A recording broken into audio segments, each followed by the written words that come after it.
اعوذ باللہ من الشیطان الرجیم، بسم اللہ الرحمن الرحیم۔ اخلاق سے متعلق جو اگلے کبیرہ گناہ کا ہم ذکر کریں گے وہ جھوٹی قسم کھانا ہے۔ اس حوالے سے قرآن مجید بھی اور احادیث بھی بالکل واضح ہے کہ یہ ایک ایسی چیز ہے جو کہ جب آپ جھوٹی قسم کھاتے ہیں تو ظاہر ہے کوئی نہ کوئی معاملہ درپیش ہوتا ہے، اور اس معاملے کا تقاضا یہ ہوتا ہے کہ اس میں مضبوطی، بات میں قوت پیدا کرنے کے لیے قسم اٹھائی جائے۔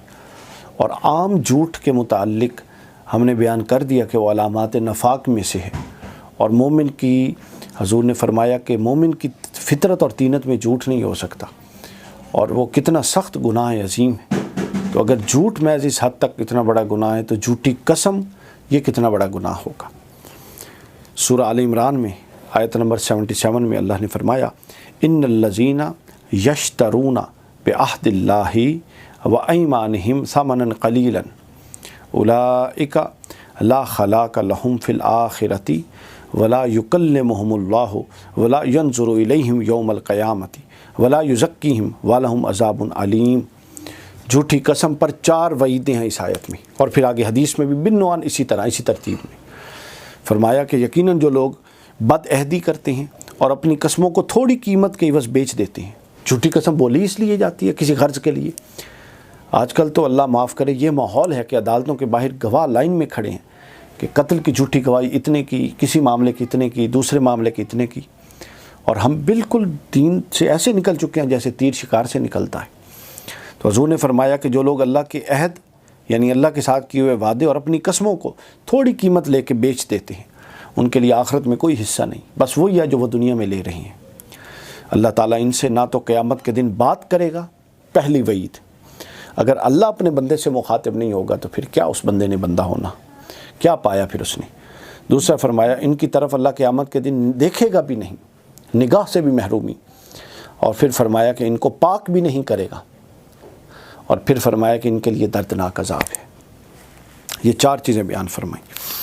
اب ہم حدیث پر آتے ہیں۔ جھوٹی قسم کے حوالے سے حضور نے فرمایا، امام بخاری نے اس کو صحیح اپنی الصحیح میں بیان فرمایا کہ آپ نے فرما دیا کہ جو گناہ کبیرہ ہیں اس میں سب سے پہلا شرک ہے، پھر والدین کی نافرمانی ہے۔ حضرت عبداللہ بن عمر سے روایت ہے، والدین کی نافرمانی کے بعد کسی جان کا ناحق قتل ہے، اور اس کے بعد جھوٹی قسم کھانا گناہ کبیرہ میں سے ہے۔ چوتھی چیز جھوٹی قسم گناہ شرک، والدین کی نافرمانی، ناحق قتل، اور چوتھی چیز گناہ کبیرہ جھوٹی قسم کھانا گناہ کبیرہ ہے۔ اور پھر صحیح مسلم کی ایک روایت میں اسی ترتیب سے جھوٹی قسم کی تردید آئی جس ترتیب سے ہم نے سورہ آل عمران کی ایک روایت آپ کی خدمت میں بیان کی۔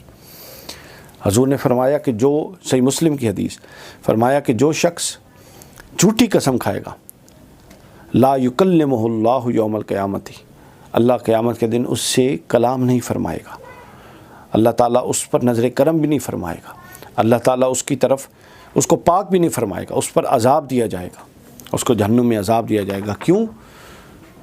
کیونکہ وہ جھوٹی قسم کھانے والا اور احسان جتانے والا ہے اور غرور و تکبر کرنے والا ہے۔